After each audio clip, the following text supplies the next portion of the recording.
15 मई की सुबह शुरू हुआ सफर 21 मई की सुबह जाकर थमा। 140 घंटे, 5 अलग अलग देश और लगातार मीटिंग्स का सिलसिला। प्रधानमंत्री नरेंद्र मोदी अपनी मैराथन विदेश यात्रा से दिल्ली वापस लौट आए हैं। ऊपर से देखने पर यह कोई रूटीन विदेश दौरा लग सकता है, पर सच्चाई इससे काफी अलग है। यूएई, नेदरलैंड्स, स्वीडन, नॉर्वे और आखिर में इटली। सवाल यह है कि 6 दिन और 5 देशों की इस भागदौड़ से भारत के हाथ क्या क्या लगा, देश की अर्थव्यवस्था और आम लोगों के लिए इसके क्या मायने हैं। नमस्कार, आप देख रहे हैं अनकही, मैं हूं ऋचा अनिरुद्ध।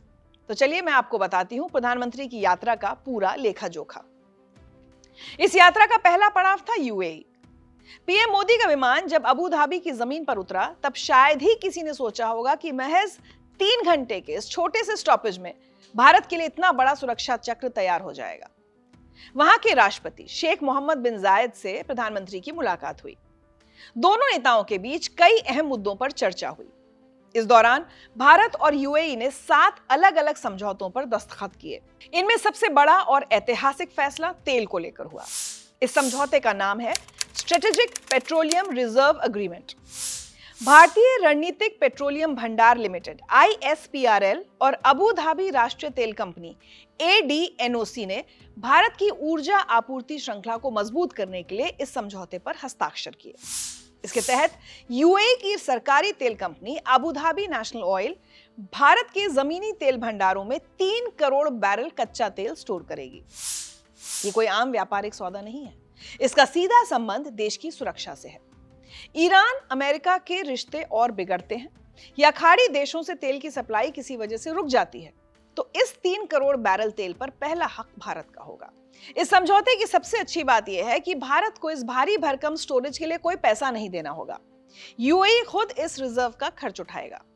भारत के पास अभी कर्नाटक और आंध्र प्रदेश को मिलाकर 3 बड़े स्ट्रेटेजिक ऑयल रिजर्व मौजूद हैं। विशाखापट्टनम में है, मैंगलोर में है। इनकी कुल क्षमता लगभग 53.3 लाख मीट्रिक टन है। इसका मतलब यह हुआ कि इनमें लगभग 4 करोड़ बैरल तेल जमा किया जा सकता है। देश की बढ़ती जरूरतों को देखते हुए अब सरकार उड़ीसा के चंदीखोल में नया तेल भंडार बना रही है। इसके साथ ही कर्नाटक के पादुर में भी स्टोरेज कैपेसिटी को और बढ़ाया जा रहा है। इस नए समझौते में एक और मजेदार बात है, यूएई भारत में तो तेल रखेगा ही, साथ ही अपने देश के फुजेरा बंदरगाह पर भी भारत के लिए अलग से तेल रिजर्व करने का इंतजाम करेगा। इस पूरी डील के पीछे छुपी मजबूरी और टाइमिंग को समझना बहुत जरूरी है। भारत अपनी जरूरत का लगभग 90% कच्चा तेल दूसरे देशों से खरीदता है। अगर दुनिया के किसी भी कोने में तनाव बढ़ता है तो हमारी इकोनॉमी पर सीधा असर पड़ता है, जैसा कि ईरान युद्ध के बाद देखने को मिला। इसलिए भारत आपातकाल से निपटने के लिए कुछ दिनों का बैकअप बनाकर रखता है, लेकिन वो बेहद कम है।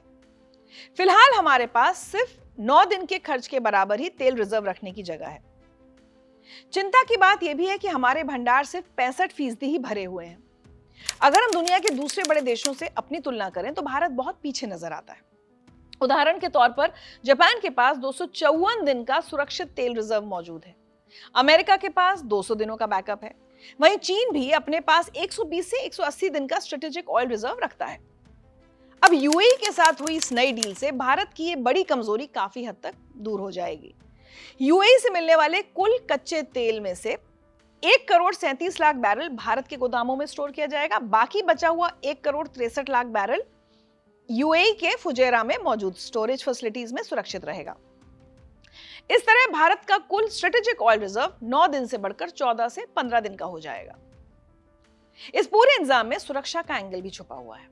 जैसा कि आपको पता ही है, खाड़ी देशों से आने वाला ज्यादातर तेल स्ट्रेट ऑफ हॉर्मुज से होकर गुजरता है। वहां हालात तनावपूर्ण बने हुए हैं। युद्ध के कारण जहाजों का निकलना लगभग नामुमकिन हो गया है। लेकिन यूएई से आने वाले तेल की खास बात यह है कि इसे हॉर्मुज से गुजरना ही नहीं पड़ेगा। यूएई का कच्चा तेल हैब्शॉन ऑयल फील्ड से निकलता है।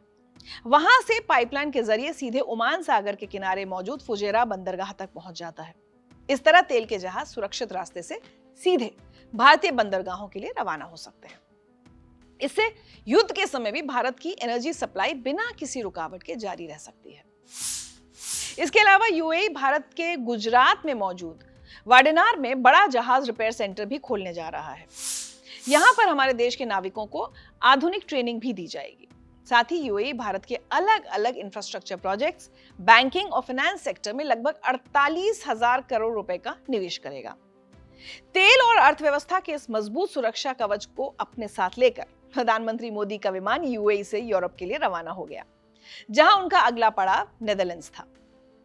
15 मई की रात करीब 9 बजे पीएम मोदी नेदरलैंड्स पहुंचे। यहां वो करीब 36 घंटे रुके। नेदरलैंड्स के राज परिवार और प्रधानमंत्री रॉब येटन से उनकी मुलाकात काफी अहम रही। इस दौरान दोनों देशों के बीच कुल 17 एमओयू साइन हुए। इनमें से 2 समझौते भारत के भविष्य के लिए गेम चेंजर साबित होने वाले हैं। पहला बड़ा समझौता सेमीकंडक्टर यानी चिप मेकिंग से जुड़ा है। नेदरलैंड्स की मशहूर कंपनी ASML ने भारत की टाटा इलेक्ट्रॉनिक्स के साथ बड़ी साझेदारी की है। टाटा इलेक्ट्रॉनिक्स गुजरात के धोलेरा में 91,000 करोड़ रुपए की लागत से देश का पहला सेमीकंडक्टर प्लांट तैयार कर रहा है, जो भारत को तकनीक के मामले में आत्मनिर्भर बनाएगा। अब आप पूछ सकते हैं कि ASML का साथ मिलना इतनी बड़ी बात क्यों है? दरअसल चिप बनाने में लिथोग्राफी नाम की खास तकनीक का इस्तेमाल होता है। इस काम में पूरी दुनिया के अंदर ASML कंपनी का दबदबा है। ये कंपनी भारत में फैक्ट्री लगाने और प्रोडक्शन शुरू करने में पूरी मदद करेगी। आज के दौर में मोबाइल फोन से लेकर गाड़ियों और आर्टिफिशियल इंटेलिजेंस तक हर जगह इसी चिप का इस्तेमाल होता है। फिलहाल भारत अपनी जरूरत की 90% चिप चीन, हांगकांग, ताइवान, दक्षिण कोरिया, सिंगापुर, जापान और अमेरिका जैसे देशों से मंगाता है। साल 2023-24 के आंकड़ों को ही देख लें तो भारत ने करीब 1 लाख करोड़ रुपए की चिप्स विदेशों से खरीदी है। साल 2016 के मुकाबले ये रकम 20 गुना ज्यादा है। नेदरलैंड्स के साथ आने से भारत की इन देशों पर निर्भरता काफी कम हो जाएगी। दूसरा बड़ा समझौता क्रिटिकल मिनरल्स को लेकर हुआ है। कोबाल्ट, कॉपर, लिथियम, निकल और ग्रेफाइट जैसे 30 मिनरल्स को भारत क्रिटिकल श्रेणी में रखता है। Electronics, vehicles, smartphones, 5G network से लेकर फाइटर एयरक्राफ्ट्स और अंतरिक्ष यानों तक में इनका भारी इस्तेमाल होता है। दिक्कत यह है कि भारत अपने 70 से 100% तक क्रिटिकल मिनरल्स दूसरे देशों से मंगाता है। इसमें भी सबसे ज्यादा निर्भरता चीन पर है। हमारे देश में प्राकृतिक रूप से इन मिनरल्स की कोई कमी नहीं है। परेशानी बस इतनी है कि इनकी खोज पर ज्यादा खर्चा नहीं हुआ है। हमारे पास इन्हें प्रोसेस करने वाली आधुनिक तकनीक की कमी रही है। अब नेदरलैंड्स भारत को इन मिनरल्स की खोज और माइनिंग के लिए मॉडर्न टेक्नोलॉजी देगा, जिससे हम चीन पर अपनी निर्भरता काफी हद तक कम कर पाएंगे। इन दोनों बड़ी डील्स के अलावा भी नेदरलैंड्स के साथ कुछ और अहम समझौते हुए हैं। गुजरात में खंबात की खाड़ी पर 30 किलोमीटर लंबा कल्पासर डैम प्रोजेक्ट चल रहा है। नेदरलैंड्स वाटर इंजीनियरिंग का बहुत बड़ा एक्सपर्ट माना जाता है। अब वो कल्पासर प्रोजेक्ट की डिजाइन और इंजीनियरिंग में भारत की मदद करेगा। वैसे प्रधानमंत्री के इस दौरे पर तकनीक के साथ साथ हमारी सांस्कृतिक धरोहर की भी घर वापसी हुई है। नेदरलैंड्स ने चोल राजवंश के समय की तांबे की प्लेट्स भारत को लौटा दी हैं। 18वीं शताब्दी में डच मिशनरीज इन प्लेट्स को यूरोप ले गए थे। इन 21 बड़ी और 3 छोटी प्लेट्स पर तमिल भाषा में चोल साम्राज्य की समुद्री ताकत और प्रशासन का पूरा वर्णन दर्ज है। ऐतिहासिक धरोहर और आधुनिक तकनीक की डील को समेटने के बाद प्रधानमंत्री का काफिला अगले मिशन के लिए निकल पड़ा। 17 मई को पीएम मोदी स्वीडन पहुंचे, जहां उनका स्वागत बेहद खास अंदाज में हुआ। सबसे पहले उन्हें स्वीडन के सर्वोच्च राष्ट्रीय सम्मान royal order of the polar star से नवाजा गया। इसके बाद प्रधानमंत्री मोदी ने स्वीडन के प्रधानमंत्री अल्फ क्रिस्टरसन के साथ बैठकर रणनीतिक साझेदारी के 6 अहम समझौतों पर मुहर लगाई, जिनका लक्ष्य अगले 5 साल के अंदर दोनों देशों के आपसी कारोबार को दोगुना करना है। मगर स्वीडन की धरती पर इससे भी बड़ा एक और डेवलपमेंट देखने को मिला, जिसकी गूंज पूरे यूरोप में सुनाई दे रही है।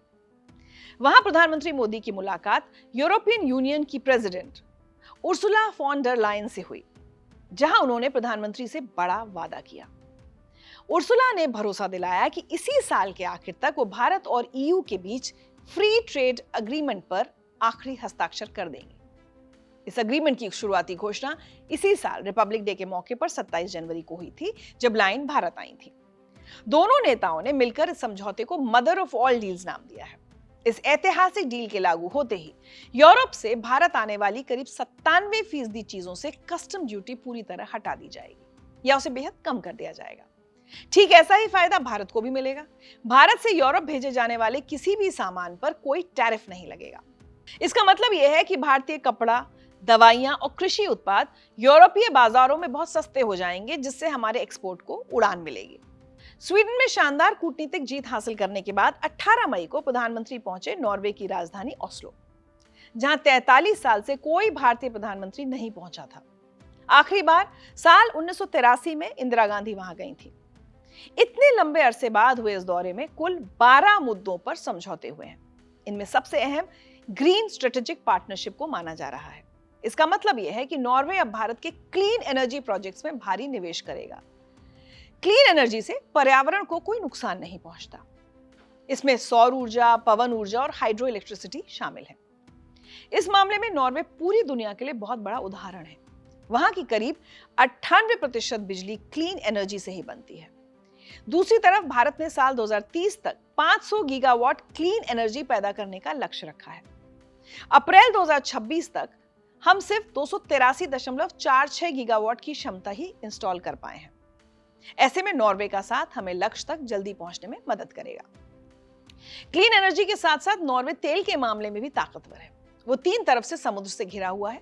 नॉर्वेजियन और बैरेंस सी से नॉर्वे हर दिन करीब 2 मिलियन बैरल कच्चे तेल का उत्पादन करता है, जिससे वो यूरोप का सबसे बड़ा तेल उत्पादक बन चुका है। बड़ी बात यह है कि नॉर्वे अपना 90% तेल एक्सपोर्ट कर देता है। अंतर्राष्ट्रीय मीडिया रिपोर्ट्स के मुताबिक भारत भी कई मौकों पर नॉर्वे से छोटी खेपों में तेल खरीद चुका है। ईरान जंग शुरू होने के बाद से भारत ने नॉर्वे से एलपीजी की खरीद भी बढ़ा दी है। पीएम मोदी के इस दौरे पर इंडिया नॉर्वे बिजनेस सम्मेलन भी हुआ। इसमें नॉर्वे की सबसे बड़ी तेल कंपनी इक्विनोर भी शामिल हुई थी। 2024 में भी इसी कंपनी से भारत के स्ट्रेटेजिक रिजर्व के लिए कच्चा तेल खरीदने की खबरें आई थी। भारत आने वाले समय में भी नॉर्वे से तेल खरीदने के विकल्प तलाश सकता है। इस दौरे पर कूटनीति और व्यापार के अलावा कुछ ऐसा भी हुआ जिसने पूरी दुनिया का ध्यान खींचा। राजधानी ओस्लो में प्रधानमंत्री मोदी और नॉर्वे के प्रधानमंत्री योनास गार स्टोरा की जॉइंट प्रेस ब्रीफिंग चल रही थी। ब्रीफिंग खत्म होने के बाद जब पीएम मोदी जाने लगे, तब हेली लिंग नाम की महिला पत्रकार ने उनसे सवाल पूछा। हेली ने पूछा कि आप दुनिया की सबसे आजाद प्रेस के सवालों के जवाब क्यों नहीं देते। प्रधानमंत्री बिना कोई जवाब दिए वहां से रवाना हो गए, क्योंकि एक प्रेस ब्रीफिंग थी। हेली लिंग ने इसका वीडियो सोशल मीडिया पर डाल दिया, जो तुरंत वायरल हो गया। इसके बाद भारतीय विदेश मंत्रालय ने तुरंत मोर्चा संभाला। मंत्रालय ने अपनी तरफ से प्रेस कॉन्फ्रेंस बुलाई और हेली को वहां अपने सवाल पूछने के लिए आमंत्रित किया। इस दौरान विदेश मंत्रालय में पश्चिम मामलों के सचिव सिबी जॉर्ज और पत्रकार हेली के बीच तीखी बहस भी देखने को मिली, जिसके वीडियो काफी वायरल हो रहे हैं। बहरहाल, इस विवाद को पीछे छोड़ते हुए प्रधानमंत्री मोदी का मैराथन दौरा अपने आखिरी पड़ाव की तरफ बढ़ गया। 19 मई को प्रधानमंत्री इटली पहुंचे। वहां उनकी मुलाकात इटली की प्रधानमंत्री जॉर्जिया मेलोनी से हुई। इस दौरान पीएम मोदी ने उन्हें मेलोडी टॉफी गिफ्ट की। फिर दोनों नेता कार से रोम में घूमे। उन्होंने 2000 साल पुराने कोलोसियम के सामने सेल्फी भी ली। ये मुलाकात सिर्फ पुरानी दोस्ती निभाने तक सीमित नहीं थी।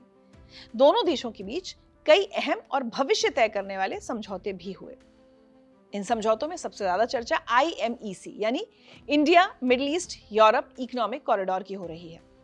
दोनों देश इस प्रोजेक्ट को तेजी से आगे बढ़ाने पर पूरी तरह सहमत हो गए हैं। इस कॉरिडोर की नींव 2023 में दिल्ली में हुए G20 समिट के दौरान रखी गई थी। ये पूरा प्रोजेक्ट भारत को मिडिल ईस्ट और यूरोप से रेलवे, पोर्ट और शिपिंग नेटवर्क के जरिए जोड़ने का बहुत बड़ा प्लान है। दरअसल इटली पूरे यूरोप के बड़े समुद्री व्यापार केंद्रों में गिना जाता है। वाणिज्य मंत्री पीयूष गोयल ने G20 बैठक के दौरान इसका फायदा विस्तार से समझाया था। उनके मुताबिक इस रूट के शुरू होने से भारत से यूरोप तक सामान पहुंचाने में लगने वाला समय काफी घट जाएगा। साथ ही व्यापारिक लागत भी 30 से 40% तक कम हो जाएगी। इस कॉरिडोर का जियोपॉलिटिकल महत्व भी बहुत बड़ा है। इसे चीन के बेल्ट एंड रोड प्रोजेक्ट के जवाब के रूप में देखा जा रहा है। चीन लंबे वक्त से पाकिस्तान, अमेरिका, सऊदी अरब और यूरोपीय देशों के साथ मिलकर साझा ट्रेड रूट बनाने की कोशिश कर रहा है। वो दुनिया के व्यापार पर अपना कब्जा जमाना चाहता है। अभी भारत यूरोप के साथ अपना ज्यादातर व्यापार पुराने और लंबे समुद्री रास्तों के सहारे करता है। इसमें समय और पैसा दोनों ज्यादा खर्च होते हैं। ऐसे में ये नया कॉरिडोर हमारे लिए हर मायने में फायदेमंद साबित होगा। कनेक्टिविटी के साथ साथ तकनीकी मोर्चे पर भी इटली से बड़ी डील हुई है। भारत का डिजिटल पब्लिक इंफ्रास्ट्रक्चर आज पूरी दुनिया में अपनी पहचान बना चुका है। यूपीआई से लेकर डिजी लॉकर तक हमारे पास बेहतरीन डिजिटल सिस्टम्स मौजूद हैं। अब इस भारतीय डिजिटल ताकत को इटली की अत्याधुनिक इंडस्ट्रियल टेक्नोलॉजी के साथ जोड़ा जाएगा। पीएम मोदी ने खुद बताया है कि दोनों देश मिलकर नई तकनीक और नया इनोवेशन इकोसिस्टम तैयार करेंगे। साथ ही जिम्मेदार और सुरक्षित आर्टिफिशियल इंटेलिजेंस डेवलपमेंट पर भी काम करने की सहमति बनी है। आज के समय में एआई से जुड़े कई खतरे सामने आ रहे हैं, इसलिए साइबर सिक्योरिटी के मामले में भी दोनों देश अपनी जानकारी साझा करेंगे। इससे डिजिटल दुनिया में होने वाले फ्रॉड और हमलों से बचने में मदद मिलेगी। व्यापार को लेकर भी दोनों देशों ने बड़े लक्ष्य तय किए हैं। दोनों ने अपने कूटनीतिक रिश्तों को स्पेशल स्ट्रेटेजिक पार्टनरशिप का खास दर्जा देने का फैसला किया है। फिलहाल भारत और इटली के बीच लगभग 14 अरब यूरो यानी करीब 1,60,000 करोड़ रुपए का व्यापार होता है, जिसे 2029 तक 20 अरब यूरो के पार ले जाने का टारगेट रखा गया है। तो 140 घंटे की इस लंबी यात्रा को अगर ध्यान से देखा जाए तो तस्वीर बिल्कुल साफ हो जाती है। इन 5 देशों के दौरे ने दुनिया के नक्शे पर भारत की स्थिति को बहुत मजबूत कर दिया है। यूएई और नॉर्वे के साथ हुए समझौतों ने भविष्य के लिए हमारी ऊर्जा जरूरतों को पूरी तरह सुरक्षित कर दिया है। अब आपातकाल में भी हमें तेल या गैस की कमी का डर नहीं सताएगा। दूसरी तरफ नेदरलैंड्स और इटली जैसे देशों ने तकनीक के मामले में हमारा साथ मजबूती से दिया है। भविष्य के लिए सेमीकंडक्टर चिप बनानी हो या फिर सुरक्षित एआई की दुनिया में आगे बढ़ना हो, भारत अब किसी से पीछे नहीं रहेगा। वहीं स्वीडन और यूरोपियन यूनियन के साथ हुए व्यापारिक समझौतों ने हमारी अर्थव्यवस्था के लिए नए रास्ते खोल दिए हैं। हमारे देश के कारोबारी अब आसानी से यूरोपीय मार्केट में अपना सामान बेच पाएंगे। तो अब तक आपको समझ आ गया होगा कि इस दौरे से भारत को क्या हासिल हुआ। लेकिन जब 15 मई को प्रधानमंत्री मोदी इस दौरे पर निकले थे तब बहुत से सवाल उठे थे, क्योंकि इस दौरे से कुछ ही दिन पहले उन्होंने लोगों से तेल कम खाने की अपील की, वर्क फ्रॉम होम करने की सलाह दी और पेट्रोल डीजल के भी कम इस्तेमाल की बात कही थी। फिर अचानक वो 5 देशों के लिए रवाना हो गए। विपक्ष पूछने लगा कि इस माहौल में विदेश जाने की क्या जरूरत है। तो आज अनकही में हमने आपको जो जानकारी दी है उसके बाद आप प्रधानमंत्री मोदी के इस दौरे के बारे में क्या सोचते हैं, क्या राय रखते हैं? कमेंट सेक्शन में हमें लिखकर जरूर बताइएगा।